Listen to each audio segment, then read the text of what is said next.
tepa tarafdan Go'zal dahasidan ikki tarafdan katta yomg'ir oqimida katta suv tushib turib, mana shu selxonadan tushib turib suv tarqaladi. Hozir bu yerda asosiy muammo hozirgi bo'pti, bu ishlar ko'rib chiqilar. Mayli. Noqonuniy bo'lsa buzilar. Agar bu yo'pirilib yon bo'linsa, bu suv ikki taraf ketib bo'lib turib, kimgadir ziyon yetkazib qo'yadi.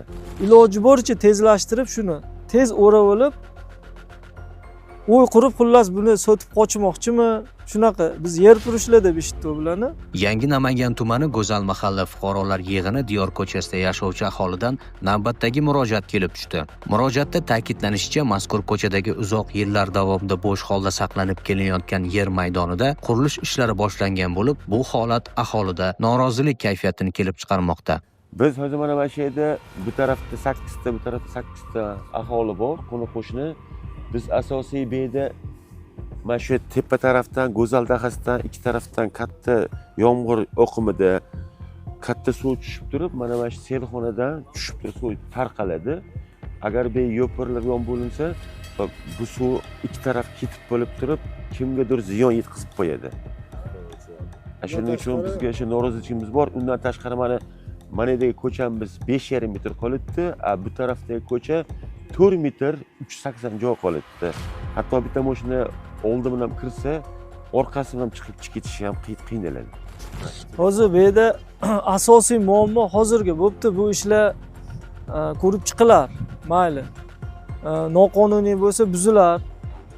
Hozirgi bizning muammoimiz mana beton ishlarini amalga oshiribdi-da, mana ko'rgan bo'lsangiz, mana tarafda 3,5 metr 380 qilib joy qoldiribdi. Qatnovi to'sib qo'yapti bular. Biz aytamiz bu qurilish qilayotganlarga. Qurilishini to'xtatib tur. Bo'pti, mana xulosa chiqsin, hamma tashkilotga ariza berganmiz, xulosa chiqsin. Sizlarga hujjatingiz to'g'ri bo'lsa, qurilishingni davom ettiraverasan. Noqonuniy bo'lsa buziladi. Hozircha to'xtatib tur desa, bular iloji boricha tezlashtirib shuni tez o'rab olib, o'y qurib xullas buni sotib qochmoqchimi? Shunaqa biz yer purishlar deb eshitdik bularni. Shunaqa kechaginda hatto 102 qilgan bular o'zi. 102 kelib, bu yerga mikserda beton olib kelibdi. Mikserda beton olib kelib, mana yerga qo'yib, bir marta mikserda beton olib kelib qo'yib ham bo'ldi, o'zi ko'rgan joylaringni. Keyin kechaginda yana beton olib keluvdi. Bu yerda mahalla to'planib, ancha odam to'planib mikserini to'xtatib qoldi. Bular keyin 102 qildi. 102 da kelishdida uchastkovoylar kelib, biz tartib saqlashimiz kerak, quymani qaytinglar orqoniga.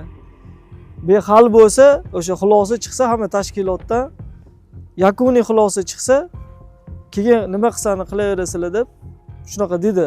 Tashkilotlar shu qonuniy ko'rib berishini xohlaymiz-da. Mazkur murojaat yuzasidan biz tegishli tashkilotlar bilan bog'landik. Ularning bergan ma'lumotlarga ko'ra, hozirda masala bo'yicha o'rganishlar olib borilmoqda. Biz ham o'z navbatida mutasaddi tashkilotlardan ushbu murojaatga qonuniy asosda yondashib, vaziyatga tezkor va adolatli yechim chiqarishlarini so'rab qolamiz. Aholining fikri, manfaatlari va hududning rivojlanish rejalari o'zaro muvofiqlashtirilgan holda hal etilishi muhim ekanini yana bir bor ta'kidlaymiz.